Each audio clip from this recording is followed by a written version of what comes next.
Hey guys, कैसे हैं आप सब लोग। उम्मीद करता हूँ आप सब बहुत अच्छे होंगे दोस्तों, और आपकी पढ़ाई बहुत अच्छे से चल रही होगी। आज के इस वीडियो में लेकर के आया हूँ आपके लिए चैप्टर नंबर 4 का रिवीजन, जिसका नाम है valuation under customs. One of the important chapter है, हर अटेम्प्ट में इसका क्वेश्चन पूछा जाता है। सो आज इस चैप्टर को बहुत ही अच्छे से डिटेल में हम लोग यहाँ पर कवर अप करेंगे। ठीक है, शुरू करते हैं। सबसे पहले कुछ टेक्निकल टर्म्स है।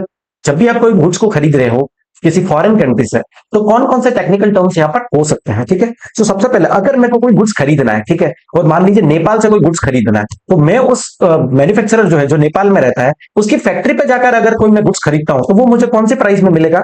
तो वो मिलेगा एक्स फैक्ट्री प्राइस में। ठीक है, ये एक्स फैक्ट्री प्राइस में कौन कौन सी चीजें इंक्लूड होती है। तो सबसे पहले गुड्स को जो बनाया है उसका कॉस्ट प्लस साथ में प्रॉफिट मार्जिन। ठीक है, मैन्युफैक्चरर जो गुड्स सेल कर रहा है तो कुछ लोग प्रॉफिट मोटिव के लिए कर रहा है।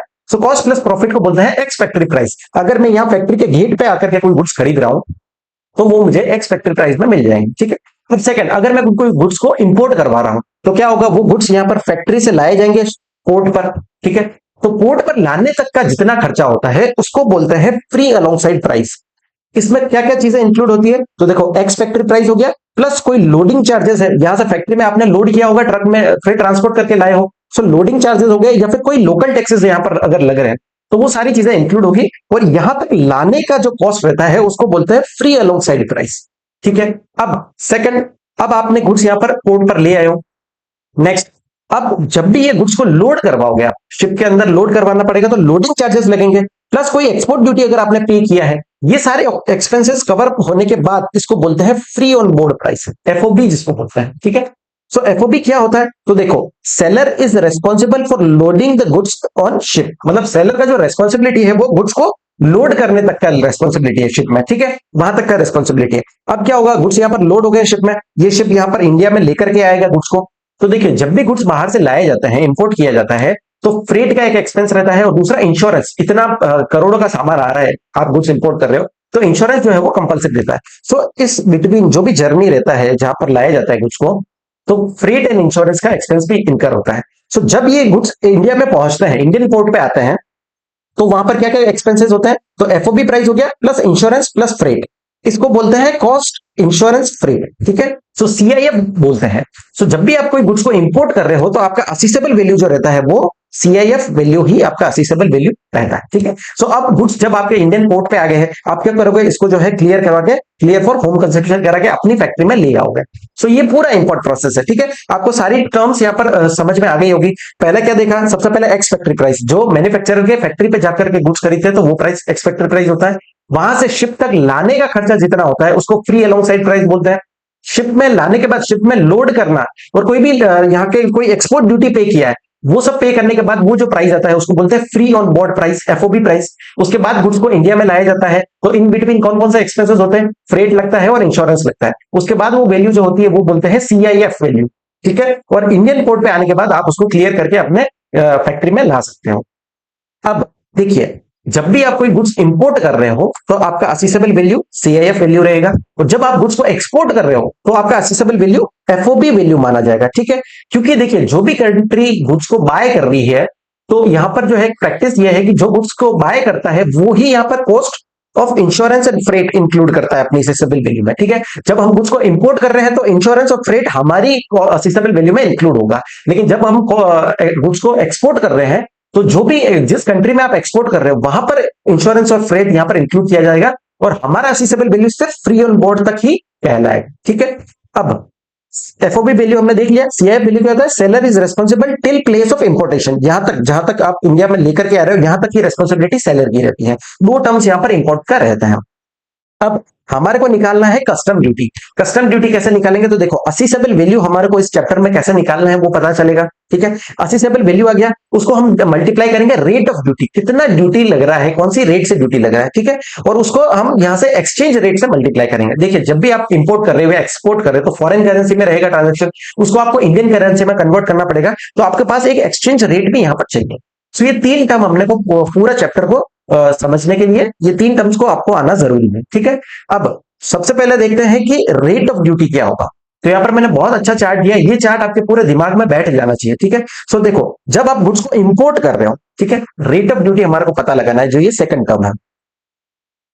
जब भी आप गुड्स को इंपोर्ट कर रहे हो तो देखो क्या होगा, आपने जब गुड्स इंपोर्ट किया तो या तो उसको क्लियर कर दिया होगा फॉर होम कंजप्शन, या फिर आपने उसको वेयर हाउस में रखाया होगा। ठीक है, दोनों ही ऑप्शंस रहते हैं।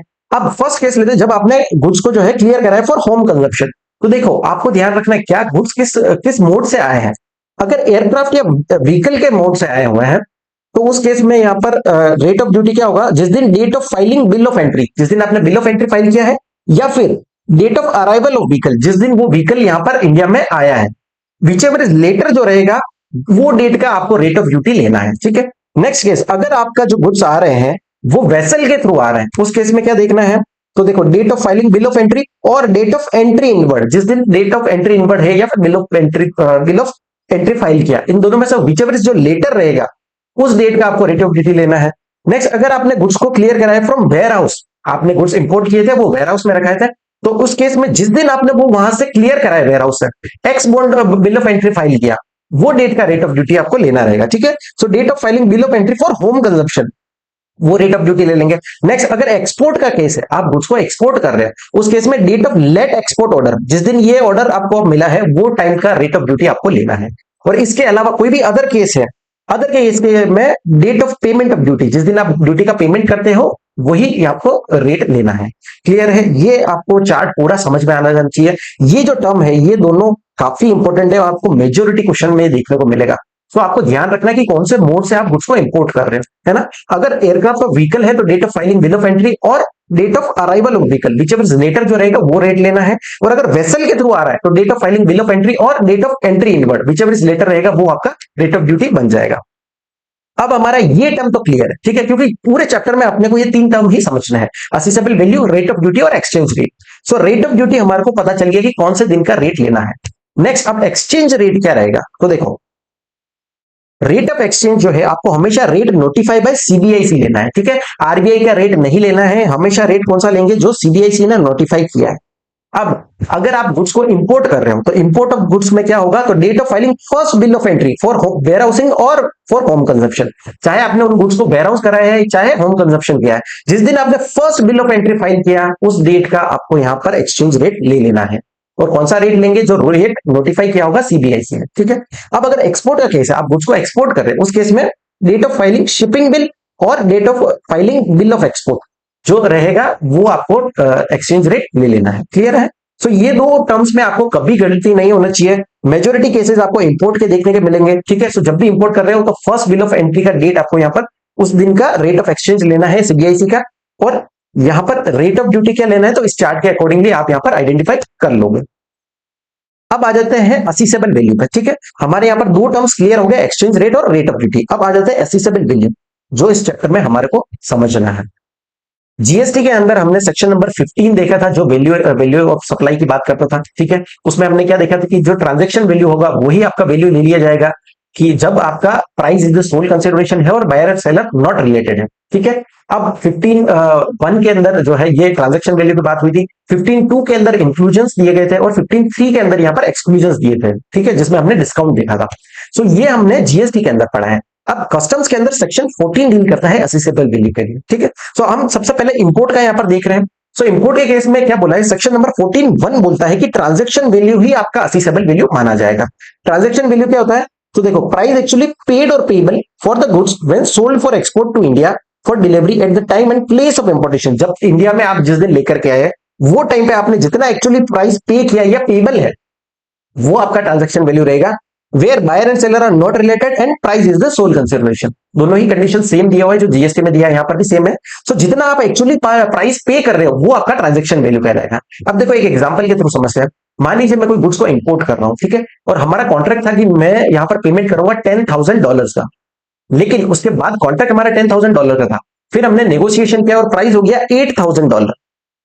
ठीक है, उस केस में यहाँ पर ट्रांजैक्शन वैल्यू क्या होगा, तो देखो प्राइस एक्चुअली पेड और पेबल, मैं एक्चुअली कितना पे कर रहा हूं नेगोशिएशन के बाद, यहाँ पर प्राइस हो गया $8,000। सो यहाँ पर ट्रांजैक्शन वैल्यू 8,000 हो। क्लियर है, अब नेक्स्ट कह दिया सेक्शन नंबर 14(2), ये बात करता है टैरिफ वैल्यू। अब देखिए सीबीआईसी ने यहाँ पर टैरिफ वैल्यू फिक्स किया हुआ है कुछ नोटिफाइड गुड्स का। ठीक है, तो उस केस में चाहे आपको ट्रांजैक्शन वैल्यू दिया हुआ है तो भी आपको वो कंसिडर नहीं करना, आपको टैरिफ वैल्यू के हिसाब से ही वही वैल्यू आपको लेना है, और जो ड्यूटी आप लगाओगे वो उस टैरिफ वैल्यू पे ही लगानी है। कौन कौन से गुड्स है, तो देखो गोल्ड सिल्वर ऐसे कुछ एक लिस्ट है, जिन पे यहाँ पर सीबीएसई ने जो टैरिफ वैल्यू दिया है उसके हिसाब से आपको वैल्यू लेना है। क्लियर है?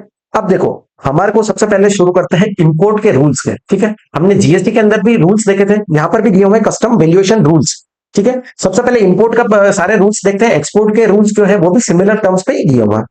रूल 2 बात करता है डेफिनेशंस की। सबसे पहले रिलेटेड पर्सन क्या होता है, क्योंकि अभी हमने देखा कि बायर और सेलर जो है वो रिलेटेड नहीं होने चाहिए। तो रिलेटेड पर्सन का डेफिनेशन क्या है, जो हमने जीएसटी के अंदर पढ़ा वो का वही डेफिनेशन यहाँ पर दिया हुआ है। सिर्फ दो चेंजेस है, पहला इस पॉइंट में और दूसरा इस पॉइंट में। ठीक है, सो देखो कौन कौन से रिलेटेड पर्सन होते हैं। पहले कोई भी ऑफिसर या डायरेक्टर है वन अनदर बिजनेस का। दूसरा लीगली रिकॉग्नाइज पार्टनर्स हो गए। तीसरा एम्प्लॉयर एम्प्लॉय हो गए। फोर्थ पॉइंट क्या बोलता है, एनी पर्सन डायरेक्टली और इनडायरेक्टली ओन्स और कंट्रोल्स और होल्ड 5% और more of the outstanding voting share और shares of both of them.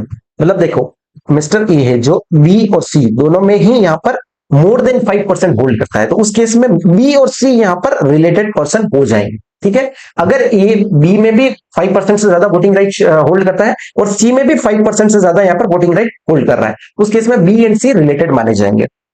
तो ये पॉइंट एक नया है। जीएसटी के अंदर जो है 25% दिया हुआ था, कस्टम्स के अंदर 5% दिया हुआ है।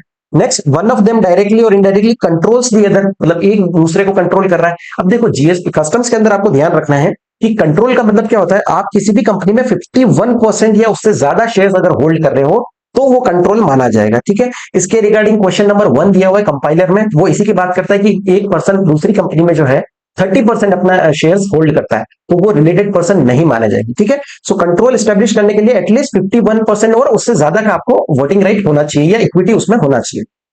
Next, both of them directly और indirectly control by a third person, कोई थर्ड पर्सन दोनों को कंट्रोल कर रहा है या फिर दोनों मिलकर के किसी थर्ड पर्सन को कंट्रोल कर रहे हैं या फिर they are members of the same family, तो ये सारे ही रिलेटेड पर्सन माने जाएंगे। अब एक्सप्लेनेशन क्या बोलता है, तो देखो person also includes legal person, legal person भी यहाँ पर इंक्लूड होंगे। और next, sole agent, sole distributor और sole concessionaire.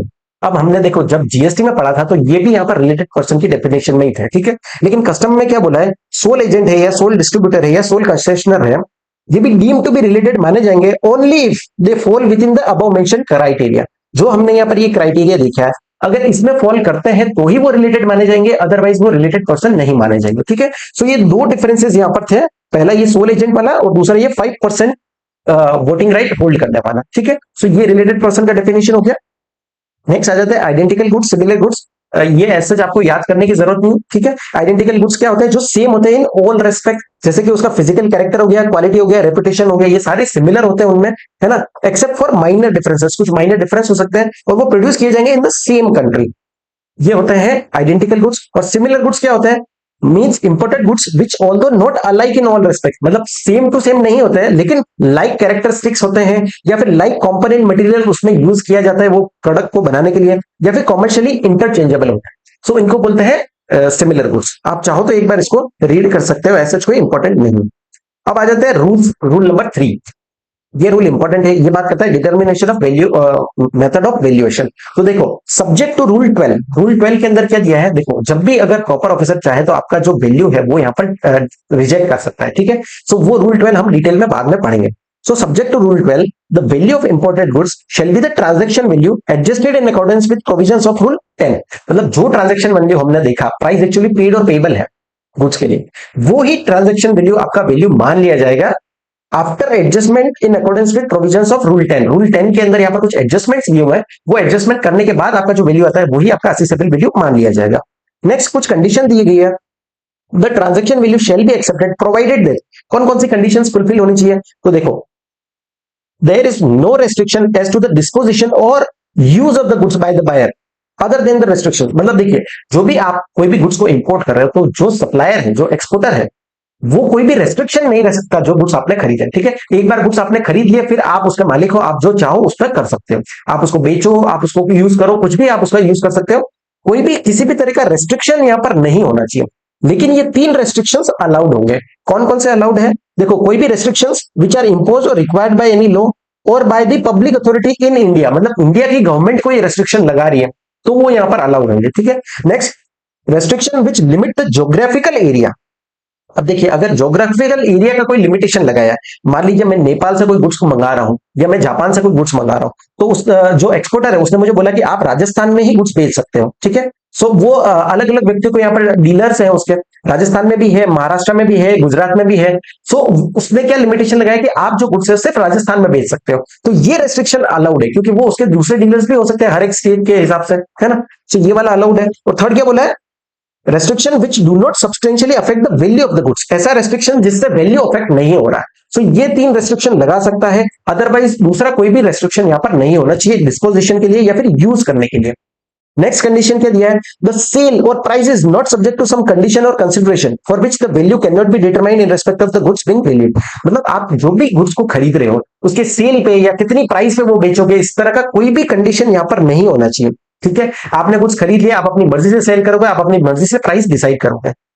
Next, no subsequent sales proceed accrue to the seller for which adjustment can not be made. मतलब देखिए ये point जो है प्रैक्टिकल लाइफ में लोग क्या करते हैं, जब भी गुड्स इंपोर्ट करते हैं तो असेसेबल वैल्यू कम दिखाते हैं।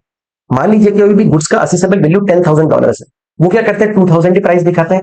और फिर जो है सब्सिक्वेंट जब भी वो गुड्स को सेल करते हैं, आपने इंपोर्ट कर दिया, वो 2000 पे कस्टम ड्यूटी पे कर दिया, अब जब भी आप गुड्स को बेच रहे हो इंडिया के अंदर, तो जो भी आपका सेल्स प्रोसीड आता है वो आप क्या करते हो, सेलर्स को यहाँ पर दे देते हो। ठीक है, सो हवाला बिजनेस का आपने सुना होगा कि वो क्या करते हैं, हवाला के थ्रू यहाँ पर पैसा भिजवा देते हैं। सो आपका कोई भी sales proceed, subsequent sales proceed आपको यहाँ पर नहीं होना चाहिए। तो लास्ट कंडीशन क्या बोला है, buyer and seller are not related, दोनों ही रिलेटेड नहीं होनी चाहिए। सो ये सारी कंडीशंस अगर फुलफिल होगी तो आप ट्रांजैक्शन वैल्यू ले सकते हो आफ्टर एडजस्टमेंट ऑफ रूल 10।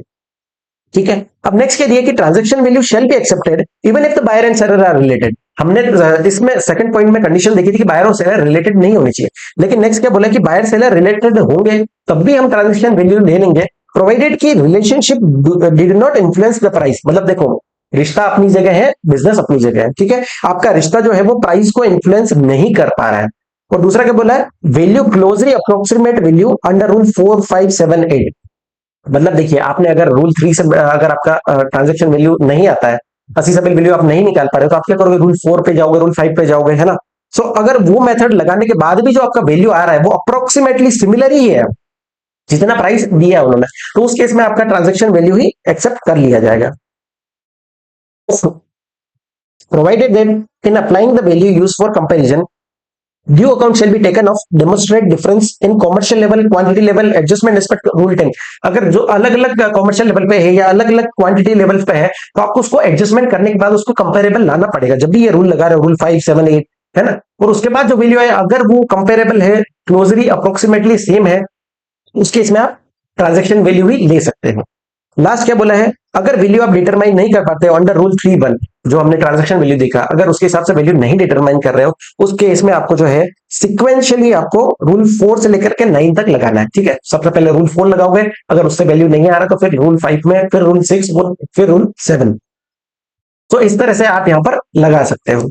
अब आ जाते हैं रूल 10, क्योंकि हमने देखा कि देखो रूल 3 के अंदर आपको ट्रांजैक्शन वैल्यू लेना है, उसमें रूल 10 के एडजस्टमेंट करने हैं। ठीक है, सो हम यहाँ पर रूल 10 को साथ में ही समझेंगे। रूल 10 बात करता है कॉस्ट एंड सर्विसेज। सो ये सारे एक्सपेंसेस आपको यहाँ पर ऐड करने हैं। तो देखो इसके अंदर दो सब रूल दिए हुए हैं, सब रूल 1 एंड सब रूल 2।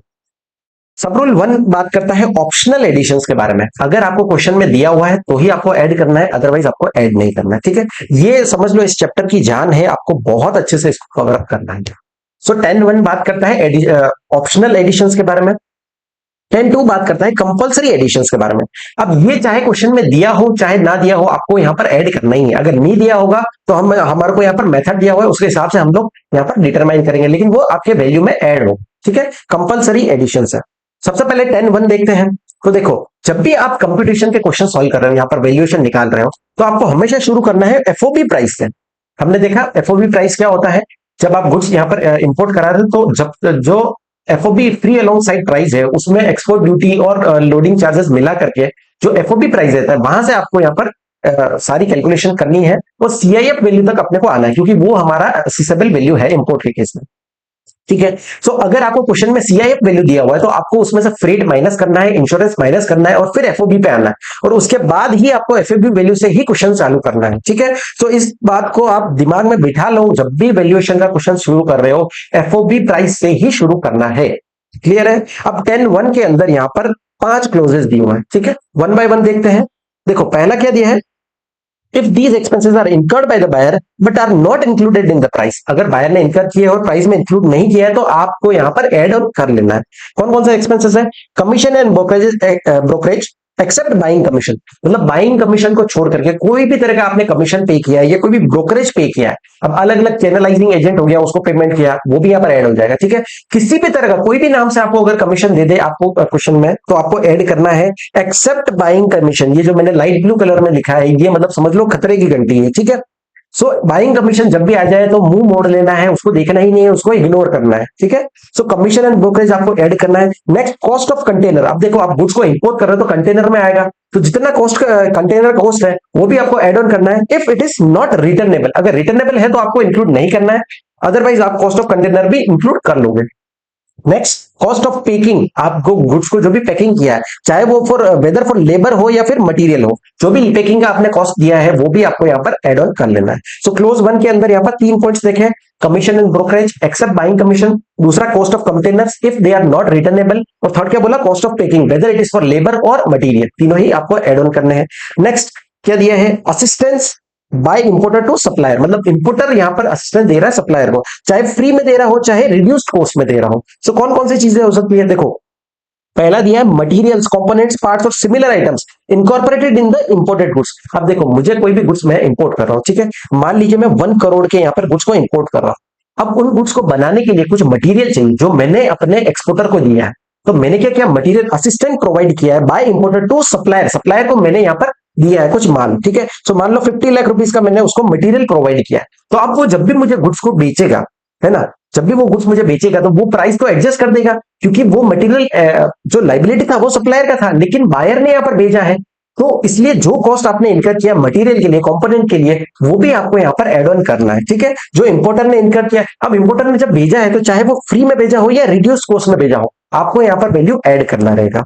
नेक्स्ट, कोई टूल्स हो गए, डाइज हो गया, moulds and similar items used in the production of the imported goods, material consumed in the production of this imported goods, जो भी मटेरियल आपने कंज्यूम किया है, आपने भेजा है, बायर ने भेजा है अपने सप्लायर को, तो वो भी यहाँ पर इंक्लूड हो जाएगा।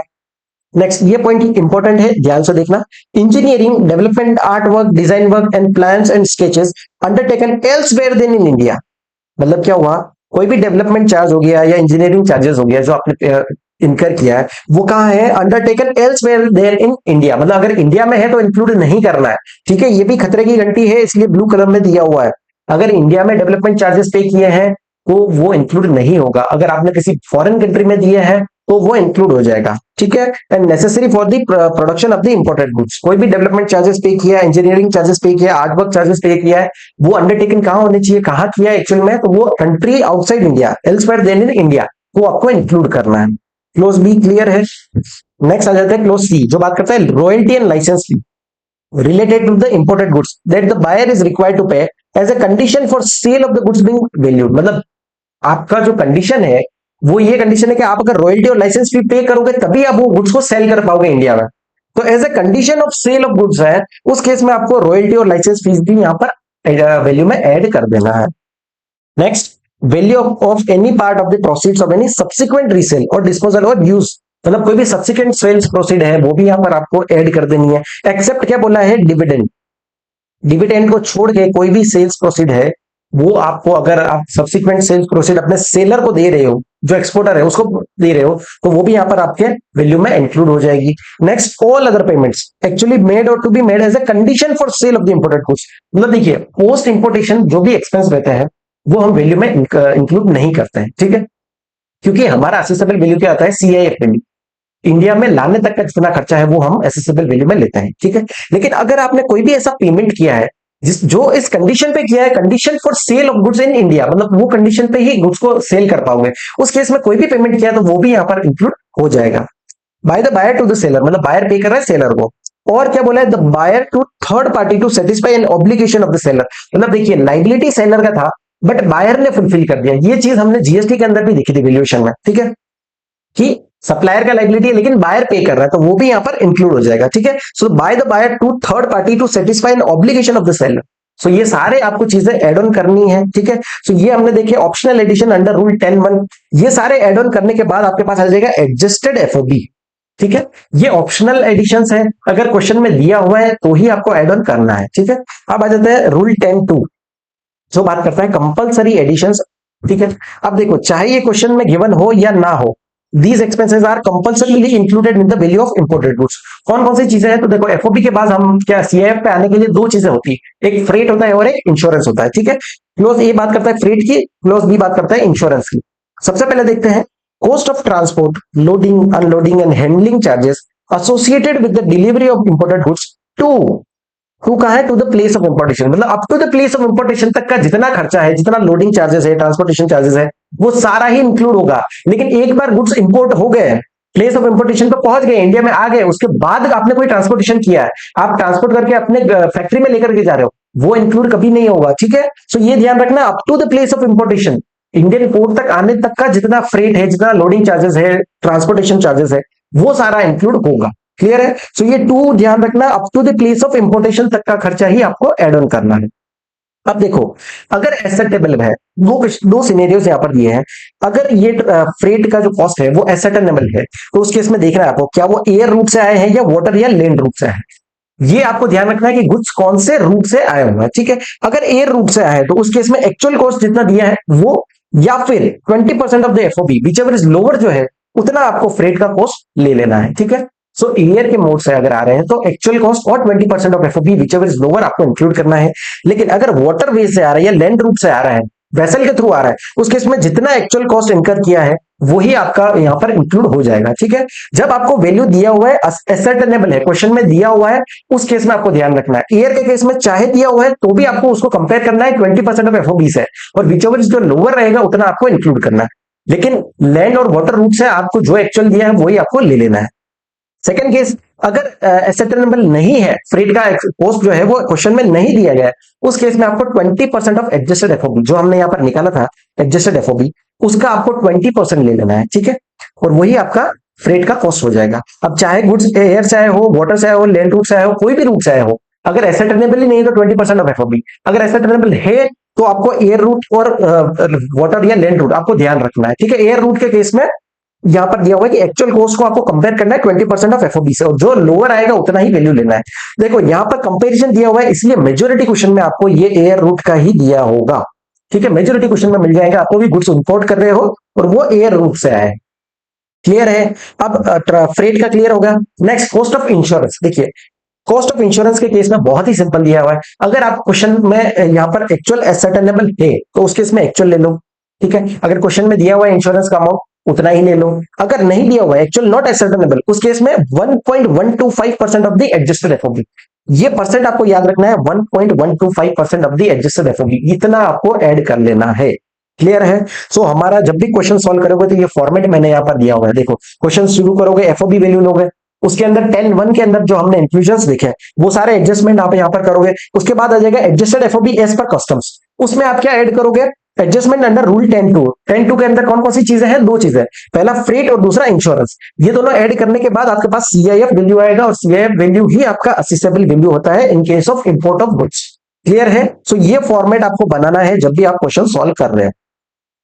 अब इसके रिगार्डिंग कुछ नोट दिया हुआ है, तो देखो सबसे पहला नोट क्या बात करता है कि जब आपके पास एफओबी वैल्यू इज नॉट एसेटेबल, मतलब एफओबी वैल्यू नहीं दिया हुआ है लेकिन एफओबी प्लस इंश्योरेंस एसेटेबल है, मतलब इनका सम करके दिया हुआ है, उस केस में फ्रेट आपको कितना लेना है, तो 20% ऑफ सच सम, जो टोटल दिया हुआ है जिसमें एफओबी और इंश्योरेंस कॉस्ट दोनों ही मिले हुए उसका 20% ले लो। और सेम केस अगर आपके पास एफओबी वैल्यू एसेटेबल नहीं है लेकिन FOB plus cost of transportation assessable, मतलब एफओबी और फ्रेट का कॉस्ट दिया हुआ है, तो उस केस में इंश्योरेंस अगर आपको निकालना है तो 1.125% ऑफ सच सम, मतलब जितना इनका जो टोटल है ये टोटल पे ही आप अपना परसेंटेज लगा दोगे। ठीक है, नेक्स्ट, कोई भी शिप डिमरेज चार्जेस है ऑन चार्टेड वेसल, या फिर लाइटरेज चार्जेस हो गए, या फिर बार्जर चार्जेस हो गए, are always included in the cost of transportation. देखो मैं कोई भी गुड्स को इंपोर्ट कर रहा हूं, ठीक है, सो ये मेरा पोर्ट है, यहाँ नदी से गुड्स आ रहे हैं मान लो, पर यहाँ पर बड़ा वेसल है, ठीक है, जो यहाँ पर पोर्ट तक नहीं आ सकता, बड़े वेसल को बोलते हैं मदर वेसल, ठीक है, वो अगर यहाँ पर इंडियन पोर्ट तक नहीं आ सकता तो क्या करते हैं, वो गुड्स को छोटे छोटे बोट में यहाँ पर गुड्स को डाला जाता है और फिर गुड्स को यहाँ पर लाया जाता है इंडिया में, ठीक है। सो वो कोई भी ट्रांसपोर्टेशन आपने दिया है ना, नाइट्रेज चार्जेस हो गए, बाजेस चार्जेस हो गए, ये सारे ही आपके ट्रांसपोर्टेशन में, आपके फ्रेट में इंक्लूडेड होंगे, ठीक है। और डिमरेज चार्जेस, आपने कोई भी पेनल्टी लगाया गया है, कोई भी चार्जेस यहाँ पर लिए गए, तो वो भी यहाँ पर इंक्लूड हो जाएंगे up to the place of importation. इसके बाद आपके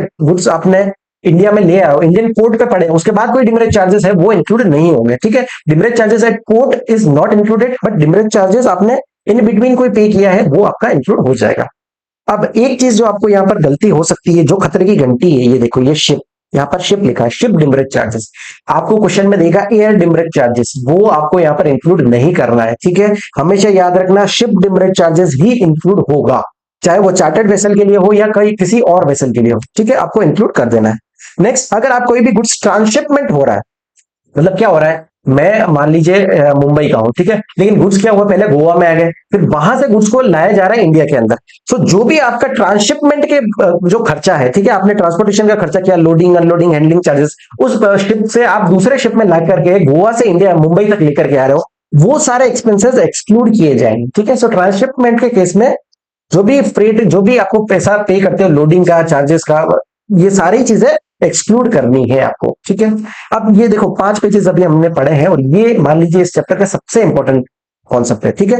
रूल 10 आपको समझा होगा, रूल 10(1) और 10(2) ये दो बहुत ही अच्छे रूल है, आपको सारे इस चार्ट से अगर आप देखोगे तो सारी चीजें आपको क्लियर हो जाएगी।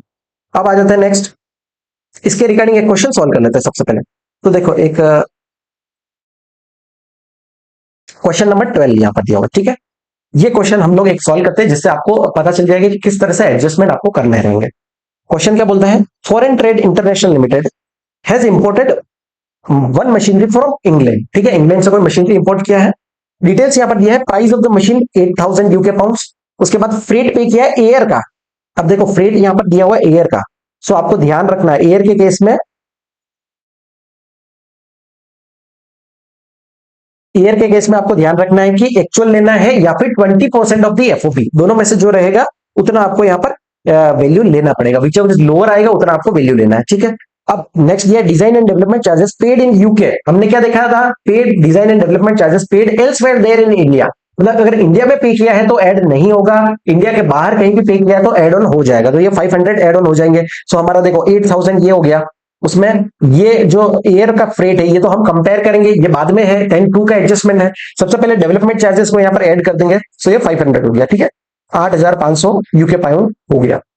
अब नेक्स्ट क्या दिया है, commission payable to local agent of exporter at 2% of the price of machine in Indian rupees, मतलब इंडियन रुपीज में यहाँ पर 2% यहाँ पर कमीशन दिया है। कमीशन चाहे इंडिया में दो कहीं बाहर दो, कहीं भी दो, कमीशन यहाँ पर ऐड हो जाएगा एक्सेप्ट बाइंग कमीशन, ठीक है। लेकिन इंडियन रुपीज में दिया है तो पहले अपने को कन्वर्ट करना पड़ेगा इस अमाउंट को इंडियन रुपीज में, तो कन्वर्ट कैसे करेंगे, तो देखो एक्सचेंज रेट कैसा लेंगे, तो हमने क्या देखा था, अगर इंपोर्ट कर रहे हैं तो एक्सचेंज रेट क्या होगा, बिल ऑफ एंट्री, जिस दिन first bill of entry file किया है उस दिन का ही आपको एक्सचेंज रेट ले लेना है।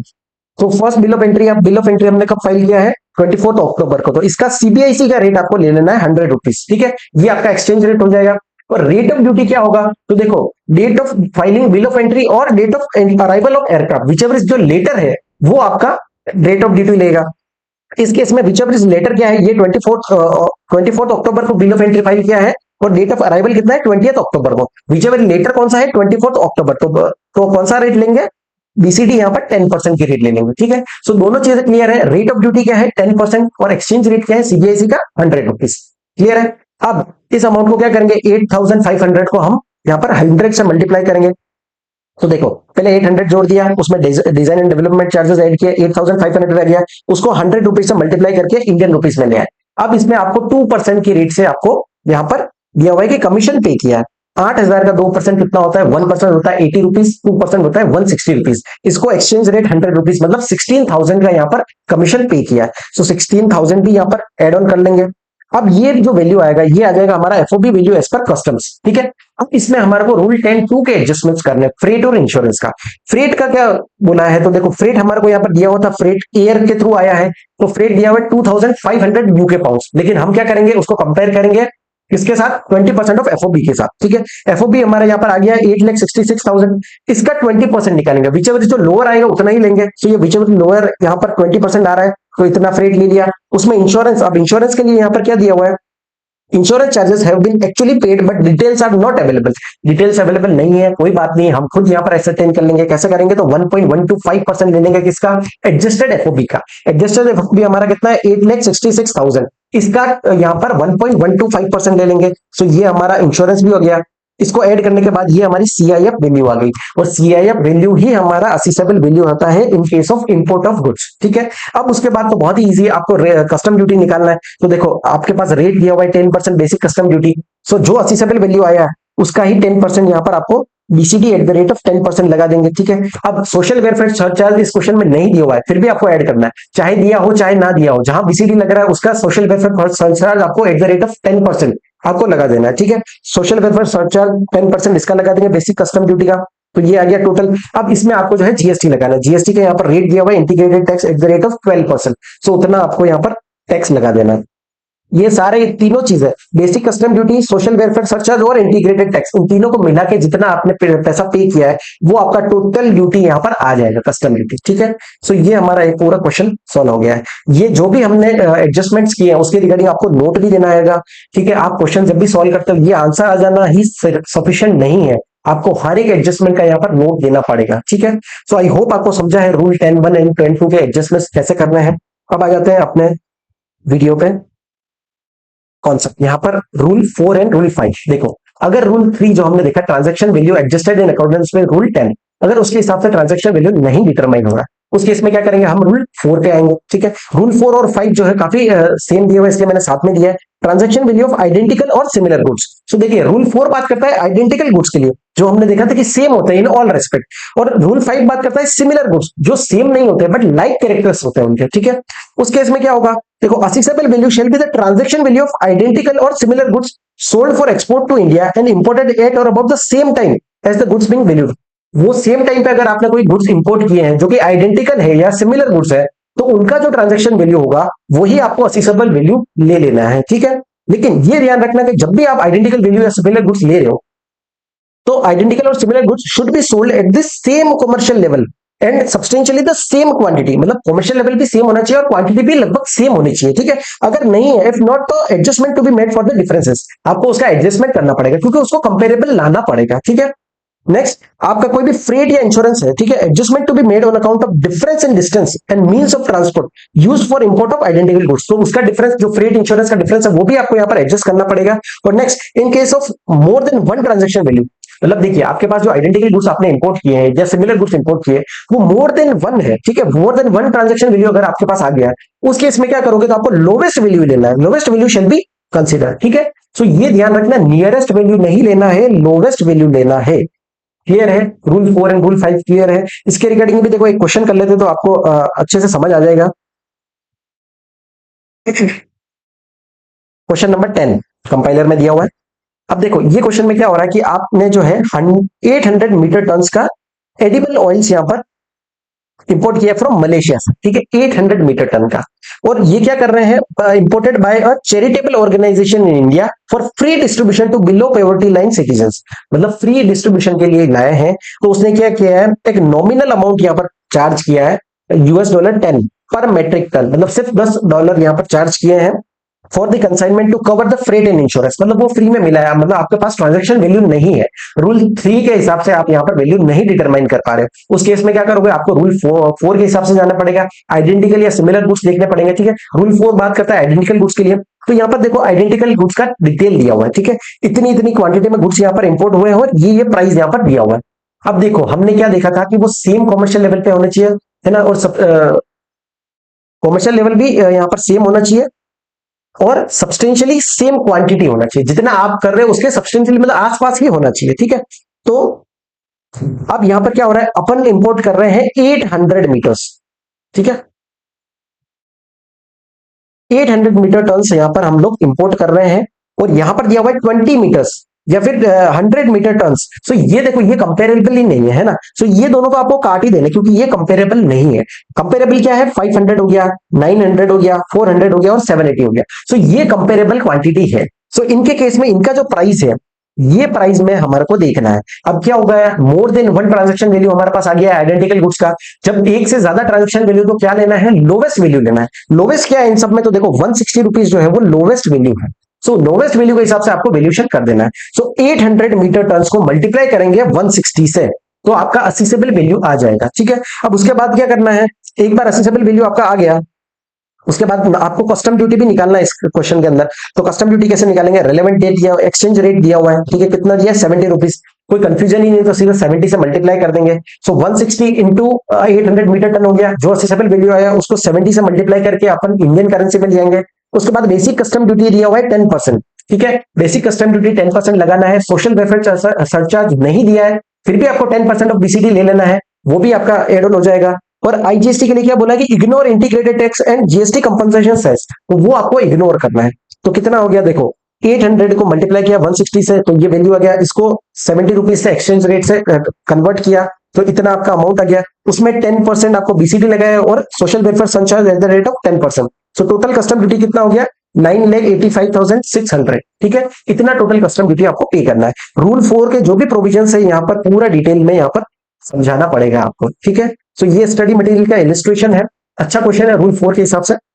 सिमिलर क्वेश्चन यहाँ पर एग्जाम में भी पूछा गया, रूल क्वेश्चन नंबर 11, ये यहाँ पर पास्ट एग्जाम क्वेश्चन है, नवंबर 22 में पूछा गया था 5 मार्क्स के लिए, ठीक है, सेम। और इसमें तो अपने को कस्टम ड्यूटी भी नहीं निकालना है, क्या किया है, सिंपल ये 40 आपने मंगाया है 800 मीटर टन, उसमें से 40 नहीं आएगा, 100 नहीं आएगा, इनको आपको कंपेयर करना है, इनमें से जो भी लोवेस्ट वैल्यू होगा, 160 यहाँ पर लोवेस्ट वैल्यू है, तो 160 को मल्टीप्लाई कर दिया 100 से, 800 से, सो ये वैल्यू आपका आ गया, ठीक है, यही आपका आंसर निकालना था और रूल 4 को आपको यहाँ पर समझाना था। ये एग्जाम में 5 मार्क्स के लिए पूछा गया। आई होप ये 2 क्वेश्चन से आपको समझ गया रूल 4 कैसे लगाना है, क्लियर है। अब आ जाता है नेक्स्ट रूल पे, रूल 4 और 5 हो गया हमारा। अब आ जाता है रूल 6 पे, जो बात करता है डिटर्मिनेशन ऑफ वैल्यू।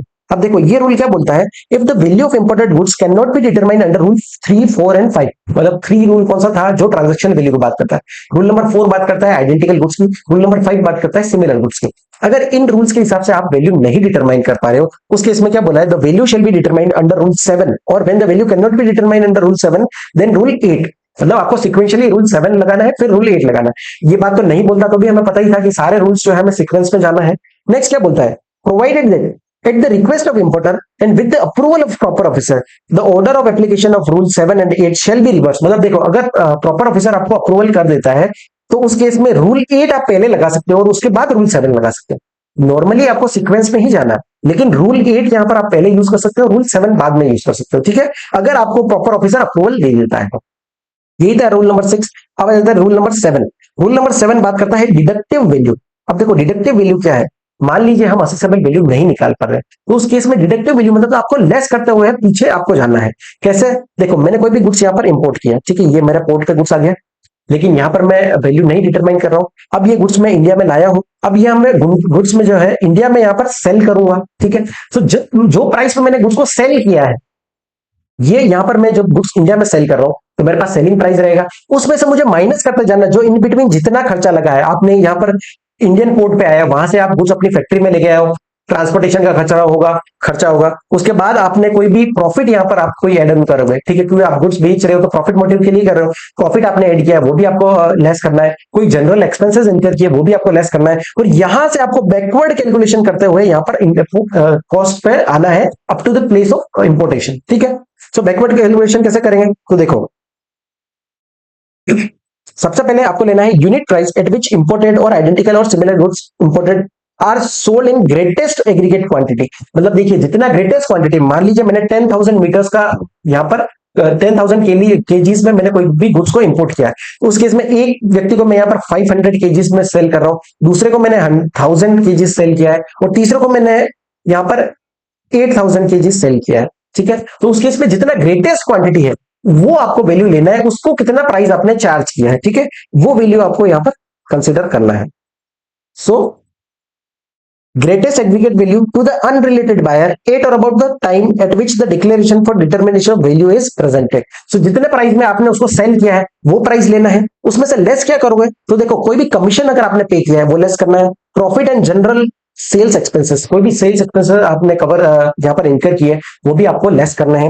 नेक्स्ट कोई ट्रांसपोर्टेशन है, इंश्योरेंस कॉस्ट है या एसोसिएटेड कॉस्ट है विद इन इंडिया, इंडिया में आने के बाद, इंपोर्ट होने के बाद अपने इंडियन पोर्ट से आप अपनी फैक्ट्री तक लेके आए, उसके दौरान जो भी ट्रांसपोर्टेशन इंश्योरेंस कॉस्ट है वो भी यहाँ पर लेस करेंगे। नेक्स्ट कोई भी कस्टम ड्यूटी आपने पे किया होगा या फिर कोई अदर टैक्सेस यहाँ पर पे किए हैं वो भी आपको लेस करना है। और लेस नेक्स्ट अगर आप गुड्स यहाँ पर इंडिया में बेच रहे हो, अगर एज इट इज बेच रहे हो तो ये तीनों चीजें आपको लेस करके आपको वैल्यू मिल जाएगा। लेकिन आप क्या कर रहे हो, उसमें कुछ फर्दर प्रोसेसिंग करने के बाद उनको गुड्स को बेच रहे हो, तो उस केस में जो भी वैल्यू एड किया है बाय फर्दर प्रोसेसिंग उसको भी यहाँ पर आपको लेस करना है ताकि आपके पास असिस्टेबल वैल्यू यहाँ पर आ जाए। ठीक है, सो कौन कौन सी चीजें लेस करना है, तो देखो जो भी आपका वैल्यू जो भी रीसेल प्राइस है आपका, वो ग्रेटेस्ट एग्रीगेट क्वांटिटी में जितना आपने सेल किया है वो प्राइस ले लो, उसमें से commission profit and general expenses minus किए, ट्रांसपोर्टेशन इंश्योरेंस कॉस्ट और associated cost with in India जितना पे किया वो लेस करना है, कस्टम ड्यूटी या कोई भी अदर टैक्सेस आपने पे किए इंडिया के अंदर वो भी लेस करना है, और लास्ट में value added by further processing करके जो भी वैल्यू एड किया है उसका भी कॉस्ट यहाँ पर लेस करना है। ये सारी चीजें लेस करने के बाद आपके पास असेसेबल वैल्यू आ जाएगा। क्लियर है? Next, if resale unit price at or about the same time is not available, अगर उसी टाइम पे अवेलेबल नहीं है तो कौन सा प्राइस लेना है, आप रीसेल जो कर रहे हो वो बाद में कर रहे हो या वो टाइम पे आपका रीसेल यूनिट प्राइस अवेलेबल नहीं है, उस केस में unit price at the earliest date after the date of importation but before expiry of 90 days to be taken. मतलब देखो जिस दिन आपने गुड्स को इंपोर्ट किया है वहां से 90 डेज के अंदर जिस प्राइस पे आपने गुड्स को सेल किया है वही प्राइस आपको यहाँ पर ले लेना है। क्लियर है? सो ये हमारा रूल 7 डिडक्टिव वैल्यू की बात करता है। नेक्स्ट आ जाता है रूल नंबर 8 जो बात करता है कंप्यूटेड वैल्यू मेथड। अब रूल 6 में क्या बोला था कि अगर प्रॉपर ऑफिसर आपको अलाउ करता है, ठीक है, तो आप रूल 8 पहले लगा सकते हो उसके बाद रूल 7 लगा सकते हो। ठीक है, नॉर्मली आपको रूल 7 पहले लगाना है और फिर रूल 8 लगाना है। रूल 8 बात करता है कंप्यूटेड वैल्यू मेथड, मतलब देखो आपको जो है कॉस्ट कंप्यूट करना पड़ेगा। कैसे करोगे, तो देखो cost of value of material fabrication other processing employed in producing the imported goods, मतलब जो मैन्युफैक्चरर है उसने कितना कॉस्ट इंकर किया होगा मटेरियल पे, फैब्रिकेशन पे या कोई भी प्रोसेसिंग उसने करवाई है, कितना कॉस्ट वहां पर लगा होगा वो आपको लेना है। उसमें अब जो भी मैन्युफैक्चरर है वो गुड सेल करे तो प्रॉफिट तो अर्न करेगा। ठीक है, सो जो भी प्रॉफिट या जनरल एक्सपेंसेस है वो आपको यहाँ पर एड ऑन करने हैं। उसके बाद जो भी हमने कॉस्ट ऑफ ट्रांसपोर्टेशन या फ्रेट हमने देखा, जो रूल 10(2) के अंदर देखा था हमने, फ्रेट और इंश्योरेंस, वो भी यहाँ पर आपको यहाँ पर ऐड कर लेना है। ठीक है, उसके बाद जो वैल्यू आएगा वो आपका असेसेबल वैल्यू हो जाएगा। ठीक है, बाय कंप्यूटेड वैल्यू मेथड। कौन कौन सी चीजें, कॉस्ट ऑफ मटेरियल फैब्रिकेशन और अदर प्रोसेसिंग का कॉस्ट, उसमें प्रॉफिट ऐड करेंगे, जनरल कोई भी एक्सपेंसेस है वो ऐड करेंगे। उसके बाद 10(2) के अंदर हमने जो देखा इंक्लूजन्स फ्रेट के और यहाँ पर इंश्योरेंस के, वो भी आपको यहाँ पर इंक्लूड करना है और आपका कंप्यूटेड वैल्यू से यहाँ पर असेसेबल वैल्यू आ जाएगा। ठीक है, नेक्स्ट आ जाता है रूल नंबर 9। ये बात करता है रेसिडुअल मेथड। देखो ये रूल जो है हर जगह होता है, हमने जीएसटी के अंदर भी देखा है, यहाँ पर भी दिया हुआ है कि अगर आप कोई भी जो पहले हमने जो भी रूल्स पढ़े हैं उसके हिसाब से असेसेबल वैल्यू नहीं निकाल पा रहे हो, उस केस में आपको एक रीजनेबल मींस के हिसाब से असेसेबल वैल्यू निकालना है। ठीक है, consistent with the principle and general provisions and on the basis of data available in India. तो एक रीजनेबल बेसिस पे आपको यहाँ पर वैल्यू कंप्यूट करना रहेगा। Provided that the value so determined shall not exceed the price at which such or like goods are ordinarily sold at the time and place of importation, मतलब जो price आपने decide किया है वो exceed नहीं करना चाहिए उस प्राइस से जो लाइक गुड्स है या सिमिलर गुड्स है जो ऑर्डिनरली सेल कर रहे हो उस प्राइस से एक्सीड नहीं होना चाहिए। अब जब भी आप रीजनेबल मीन से यहाँ पर वैल्यू डिटरमाइन कर रहे हो तो आपको कुछ चीजें आपको ध्यान रखना है। ये मेथड जो है आप यहाँ पर नहीं लगा सकते हो। कौन कौन से, तो देखो no value shall be determine under the provisions of this rule on the basis of, कौन कौन सा basis, the selling price in India of the goods produce in India. मतलब देखो कोई भी आपने इंपोर्ट किया है गुड्स, तो अब आप अगर वही गुड्स अगर इंडिया में भी बिक रहे हैं, ठीक है, सो कोई गुड्स है जो प्रोड्यूस भी इंडिया में हो और सेल भी इंडिया में हो रहे हैं, तो इंडिया में जिस प्राइस से सेल हो रहे हैं वो आपको नहीं लेना है। ठीक है, क्योंकि वो कंपेरेबल ही नहीं है। एक्सपोर्ट जब भी आप गुड्स इंपोर्ट कर रहे हो तो उसमें कॉस्ट आपका अलग रहेगा, सो वो रीजनेबल बेसिस नहीं हो सकता। Next, a system which provides for the acceptance of for customs purpose of the highest of the two alternatives value। देखो जब भी यहाँ पर कोई टू अल्टरनेटिव्स है तो आप कभी भी हाईएस्ट नहीं ले सकते, क्योंकि गवर्नमेंट ने यहाँ पर हमेशा आपको बेनिफिट दिया है। ठीक है, हमने यहाँ पर देखा कि जब भी आप कॉस्ट निकाल रहे हो कोई भी मेथड में तो आपको whichever is लोअर करके आपको जो है बेनिफिट दिए जा रहा है। सो ये आपको ध्यान रखना है कि कोई भी टू अल्टरनेटिव्स है तो उसमें हाईएस्ट वैल्यू आप नहीं ले सकते। Next, the price of goods on the domestic market of the country of exportation. मान लीजिए मैं यहाँ पर जापान से कोई गुड्स यहाँ पर मंगा रहा हूँ, ठीक है, इंपोर्ट कर रहा हूं। अब ये गुड्स जो है मैं इंडिया में लेकर के आ रहा हूं, लेकिन ये गुड्स जापान में कितने पैसों पे कितने रेट में बिक रहे हैं वो यहाँ पर कंपेरेबल नहीं होगा, क्योंकि देखिए जब भी आप गुड्स इंपोर्ट करते हो तो उसमें एक्स्ट्रा खर्चे भी आते हैं। ठीक है, इंपोर्ट कराने के मतलब वो वहां से एक्सपोर्ट कर रहा है तो एक्सपोर्ट ड्यूटी लगेगा, लोडिंग चार्जेस हो गया, सो अलग अलग खर्चे भी होते हैं, तो वो कंपेरेबल यहाँ पर नहीं कहलाएगा। सो वो goods, the price of goods on domestic market of the country of exportation, उस कंट्री में जापान में किस प्राइस पर बिक रहा है वो यहाँ पर कंपेरेबल नहीं है। नेक्स्ट, कॉस्ट ऑफ प्रोडक्शन कोई भी कॉस्ट ऑफ प्रोडक्शन है other than the computed value, जो हमने रूल 8 में देखा, उसके उसके अलावा कोई भी आप यहाँ पर कॉस्ट ऑफ प्रोडक्शन के हिसाब से वैल्यू डिटरमाइन नहीं कर सकते। Next, the price of goods for the export to a country other than India. मतलब देखिए, मैं जापान से गुड्स ला रहा हूँ, बट सिर्फ जो है वो जापान से जो गुड्स एक्सपोर्ट हो रहे हैं वो सिर्फ इंडिया में ही नहीं हो रहे हैं, चाइना को भी करता है, वो सिंगापुर को भी करता है। सो दूसरी कंट्री में किस प्राइस पे बेच रहा है वो यहाँ पर रेलेवेंट नहीं है। हर कंट्री के साथ उनके रिश्ते अलग होते हैं, ट्रीटीज अलग होते हैं, ठीक है। सो वो यहाँ पर कंपेरेबल नहीं होगा। नेक्स्ट, कोई भी मिनिमम कस्टम वैल्यू के हिसाब से नहीं कर सकते। और लास्ट, आर्बिट्रेटरी और फिक्टिशियस वैल्यू आप यहाँ पर नहीं ले सकते, ठीक है। सो ये सारी चीजें आपको ध्यान रखना है, इन मेथड से आप यहाँ पर वैल्यू नहीं निकाल सकते। जब भी आप वैल्यू निकाल रहे हो रीजनेबल मीन्स से, तो आपके पास यहाँ पर स्ट्रॉन्ग बेकिंग होना चाहिए कि आपने कैसा वैल्यू डिटरमाइन किया। नेक्स्ट आ जाता है रूल नंबर 11। रूल नंबर 11 बात करता है डिक्लेरेशन बाय द इंपोर्टर, ठीक है। सो जब भी इंपोर्टर यहाँ पर एसेसिबल वैल्यू अपने हिसाब से निकाल रहा है, तो क्या करेगा, उसको यहाँ पर चाहे इंपोर्टर हो या एजेंट हो, उसको यहाँ पर एक डिक्लेरेशन देना पड़ेगा, ठीक है, जिसमें डिस्क्लोज करेगा full and accurate details relating to the value of imported goods and any other statement और इन्फॉर्मेशन और document as considered necessary by the proper officer for determination of value. मतलब देखिए, प्रॉपर ऑफिसर को determine करेगा, तो जो भी details आपको डिक्लेरेशन में यहाँ पर सारी डिटेल्स वहां पर प्रोवाइड करनी पड़ेगी, इंक्लूडिंग द इनवॉइस की भैया मैन्युफैक्चरर ने कितना इनवॉइस यहाँ पर चार्ज किया है, कौन कौन सी अदर एक्सपेंसेस लगे, तो सारी डिटेल्स आपको यहाँ पर प्रोवाइड करनी पड़ेगी, जो भी इंपोर्टर है या कोई उसका एजेंट है तो, ठीक है। उसको प्रॉपर ऑफिसर को देगा, फिर प्रॉपर ऑफिसर यहाँ पर डिटरमाइन करेगा वैल्यू। अब अगर आपने रॉन्ग डिक्लेरेशन दे दिया या फिर दिया ही नहीं, उस केस में कॉन्फिस्केशन, पेनल्टी एंड प्रोसिक्यूशन आप पर अप्लाई हो जाएंगे और वो सारे चीजें जो है लग जाएगी। नेक्स्ट आ जाता है रूल नंबर 12, जो बात करता है रिजेक्शन ऑफ डिक्लेयर्ड वैल्यू। अब देखो, प्रॉपर ऑफिसर आपका वैल्यू कब रिजेक्ट कर सकता है, तो देखो, where the proper officer has reason to doubt the truth or accuracy of the value declared। मतलब अगर उसको डाउट जनरेट हो रहा है, कोई ट्रूथ में या एक्यूरेसी में उसको अगर डाउट हो रहा है, तो वो आपका वैल्यू रिजेक्ट कर सकता है, ठीक है। He may ask the importer to furnish further information. मतलब अगर उसको डाउट हो रहा है तो वो आप इंपोर्टर से फर्दर इन्फॉर्मेशन मांगेगा, ठीक है। और अब जब उसने फर्दर इन्फॉर्मेशन मांगा, ठीक है, so if after receiving such further information or in the absence of the response to such importer, मतलब या तो जो इन्फॉर्मेशन आपने मांगा वो आपको मिल गया, या फिर उसने इन्फॉर्मेशन दिया ही नहीं, दोनों ही केसेस होने के बाद अगर proper officer still has the reasonable doubt about the truth और accuracy of the values for declared, मतलब सारी चीजों को देखने के बाद भी अगर उसको डाउट है, उस केस में it shall be deemed that the transaction value of such imported goods can not be determined under rule 3(1). मतलब उस केस में यहाँ पर आपका वैल्यू जो है 3(1) के हिसाब से डिटरमाइन नहीं होगा और आपका ट्रांजैक्शन वैल्यू रिजेक्ट कर दिया जाएगा, ठीक है। कौन कौन सी चीज देखी, देखो रूल 12 के अंदर जब प्रॉपर ऑफिसर को डाउट है एक्यूरेसी के बारे में या ट्रूथ के बारे में, तो वो क्या करेगा, आपसे फर्दर इन्फॉर्मेशन मांगेगा। अगर आपने फर्दर इन्फॉर्मेशन दिया, उसके बाद भी अगर उसको डाउट है, या फिर आपने फर्दर इन्फॉर्मेशन दिया ही नहीं लेकिन उसको डाउट जो है उसका कंटिन्यू है, उस केस में यहाँ पर वो आपका जो वैल्यू है, डिक्लेयर जो वैल्यू है, वो उसको रिजेक्ट कर देगा, ठीक है। अब इंपोर्टर अगर चाहे तो प्रॉपर ऑफिसर से रिक्वेस्ट कर सकता है, ठीक है, और प्रॉपर ऑफिसर क्या करेगा, इंटीमेट करेगा to the importer in writing the grounds for doubting the truth और एक्यूरेसी। भैया मेरे को डाउट आ रहा है तो आप मुझे रीजन तो बताओ। तो इंपोर्टर अगर रिक्वेस्ट करेगा तो प्रॉपर ऑफिसर उसको जो है इंटीमेट कर देगा कि कौन से ग्राउंड्स पे यहाँ पर डाउट जनरेट हो रहा है, और after giving reasonable opportunity of being heard, मतलब जो भी इंपोर्टर है उसकी बात को सुनने के बाद यहाँ पर फाइनल डिसीजन लिया जाएगा, ठीक है। अब देखो, इंपोर्टर प्रॉपर ऑफिसर को जो है कब कब डाउट्स रेज हो सकता है, तो ये सारा इसके रिगार्डिंग क्वेश्चन भी दिया हुआ है आपको, ये सारे पॉइंट्स ध्यान रखने हैं। The proper officer shall have the power to raise doubts on the truth or accuracy of the declared value based on the certain reasons। कौन कौन से रीजंस हो सकते हैं, तो देखो, a significantly higher value at which identical or similar goods imported। मतलब देखिए, कोई भी गुड्स आपने इंपोर्ट किया, ठीक है, मान लीजिए उसको $2000 में इंपोर्ट किया, लेकिन सिमिलर कोई आइडेंटिकल गुड्स है या सिमिलर गुड्स है, वो यहाँ पर $10,000 में आ रहा है, तो क्या हो रहा है, यहाँ पर डाउट जनरेट होगा कि आपका प्राइस 2000 ही कैसे है ना, मतलब आप वैल्यू कम डिक्लेयर कर रहे हो, आप कस्टम ड्यूटी कम पे करना चाह रहे हो।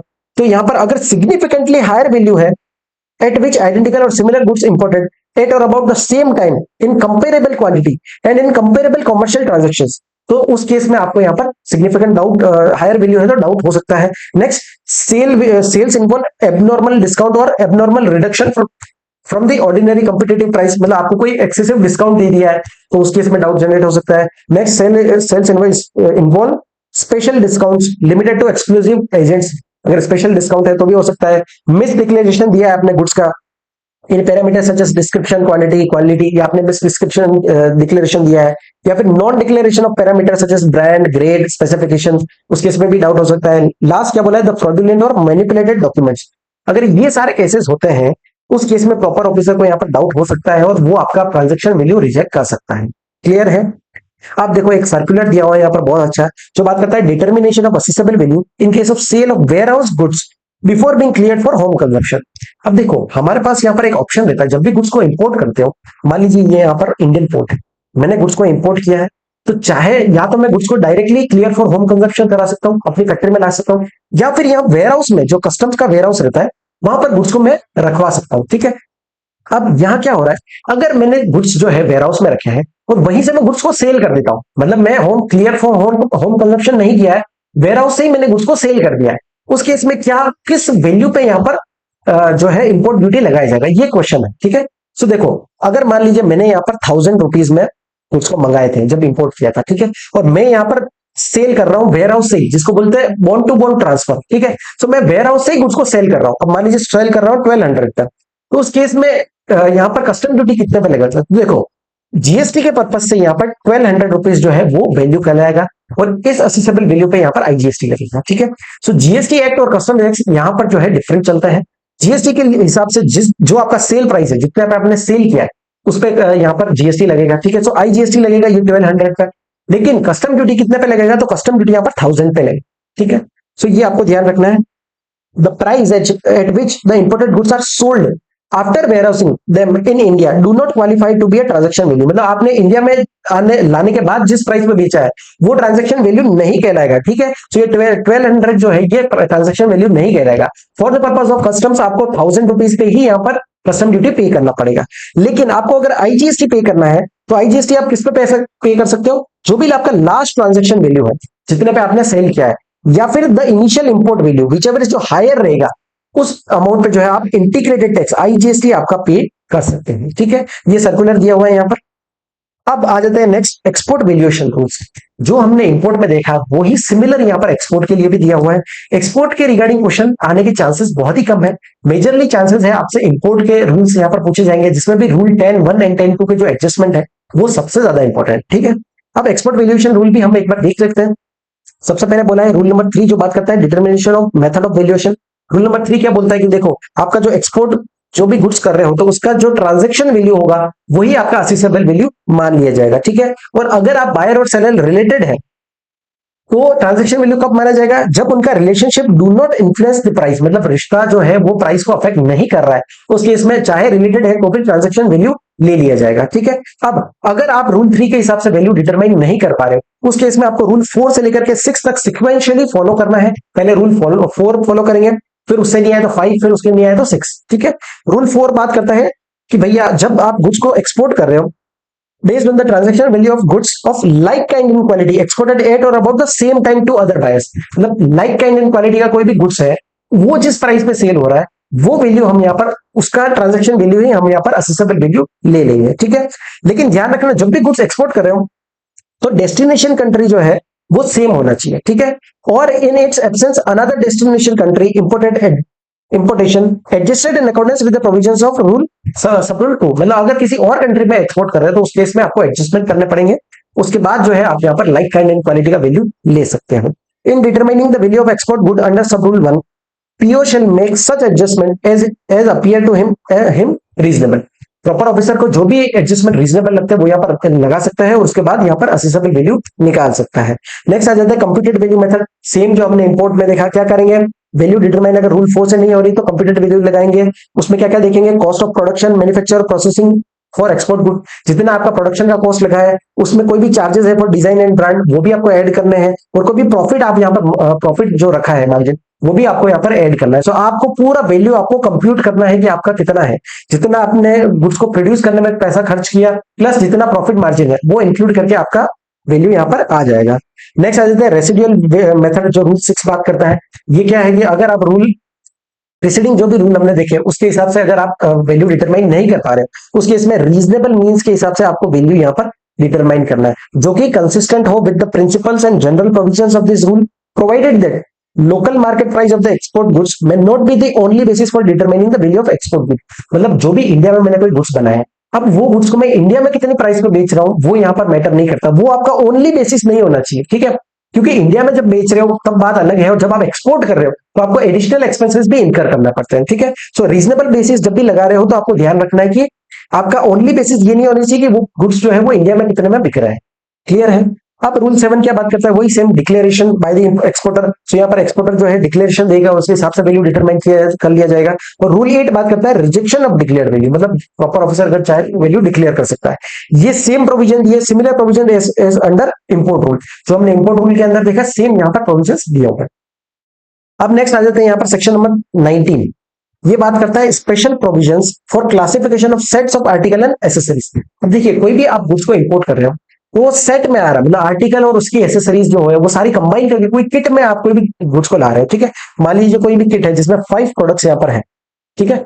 सो वो साथ में आप अगर मंगा रहे हो, तो उस केस में क्या बोला है, except as otherwise provided in any law for the timing in force where goods consist of set of articles, duty shall be calculated as follows. मतलब देखो ड्यूटी कैसे कैलकुलेट करना है, तो if articles liable to duty with reference to quantity, अगर quantity के हिसाब से यहाँ पर ड्यूटी लगाया जा रहा है, तो उस केस में चार्जेबल टू दैट ड्यूटी, जितना क्वांटिटी जिस गुड्स का है उसके हिसाब से आपको ड्यूटी लगा लेना है, ठीक है। अगर article liability to duty with reference to the value shall if the liability, मतलब वैल्यू के हिसाब से अगर आप ड्यूटी लगा रहे हो, कौन से गुड्स का कितना वैल्यू उसके हिसाब से लगा रहे हो, तो देखना है अगर सारे गुड्स पे सेम रेट है, मतलब देखिए ये मैंने 5 गुड्स मंगाए, इसमें 10% है, इसमें भी 10% है, इसमें भी 10%, सब पे ही 10% है, सेम रेट है, तो उस केस में chargeable to duty at that rate, मतलब वो गुड्स भी जो दूसरा गुड्स है वो भी यहाँ पर सेम रेट से ही लगाई जाएंगे ड्यूटी, है ना। और अगर डिफरेंट रेट्स है, अगर रेट यहाँ पर डिफरेंट है, यहाँ पर 10 है, यहाँ पर 20 रेट पर लग रहा है, या फिर इस आर्टिकल पे यहाँ पर 30% की रेट से लग रहा है, ठीक है, ड्यूटी, तो उस केस में अगर डिफरेंट रेट है तो आपको क्या करना है, chargeable to duty at the highest of such rate, जो उन सब में हाईएस्ट होगा। ये सारा किट है, इसमें 10% वाली रेट वाला प्रोडक्ट भी है और 30% वाला भी है, तो आपको यहाँ पर हाईएस्ट रेट जो है वो सभी पर लग जाएगा, ठीक है। ये कॉन्सेप्ट जो है मिक्स्ड सप्लाई का जो कॉन्सेप्ट हमने देखा, उसके रिगार्डिंग सिमिलर यहाँ पर दिया हुआ है।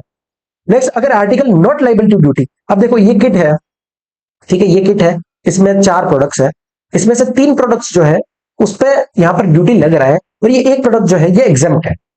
तो उस केस में क्या बोला है कि ये प्रोडक्ट जो एग्जाम्प्ट है उसका ड्यूटी भी रहेगा chargeable to the duty at the rate at which articles liable to duty which are which with reference to the value are liable under clause B. मतलब इन दूसरे प्रोडक्ट्स पे जिस रेट से वैल्यू ड्यूटी लग रहा है, उसी रेट से यहाँ पर इस प्रोडक्ट पे भी लगे रहा है। इवन दो ये एग्जाम्प्ट है, फिर भी ये क्या है, ये मिक्स सप्लाई का केस है, तो जो दूसरे पे लग रहा है वही यहाँ पर लग जाएगा। क्लियर है।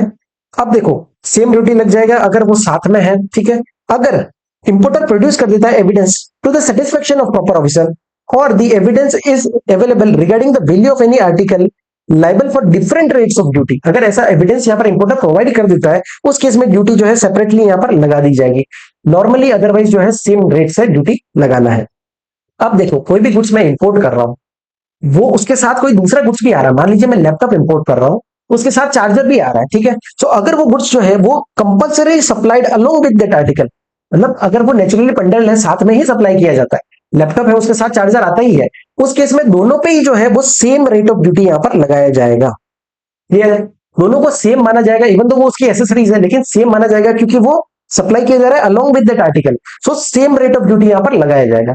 अगर वो मिक्स सप्लाई का केस है कि वो नेचुरली बंडल नहीं है, वो अलग अलग है लेकिन साथ में प्रोवाइड किए गए, उस केस में जो है सेपरेट आपको ड्यूटी यहाँ पर लगाना रहेगा, ठीक है। ऐसे सच एग्जाम पॉइंट ऑफ व्यू से ज्यादा कोई इंपॉर्टेंट नहीं है, आप यहाँ पर सी कैटेगरी में कॉन्सेप्ट को डाल सकते हो। बाकी जो हमने वैल्यूएशन के जो क्वेश्चंस का जो है प्रैक्टिकल क्वेश्चंस का जो पोर्शन है वो यहाँ पर इस चैप्टर में सबसे ज्यादा इंपॉर्टेंट है, ठीक है। 10 पेजेस के अंदर हमने पूरा चैप्टर यहाँ पर कंप्लीट कर दिया है।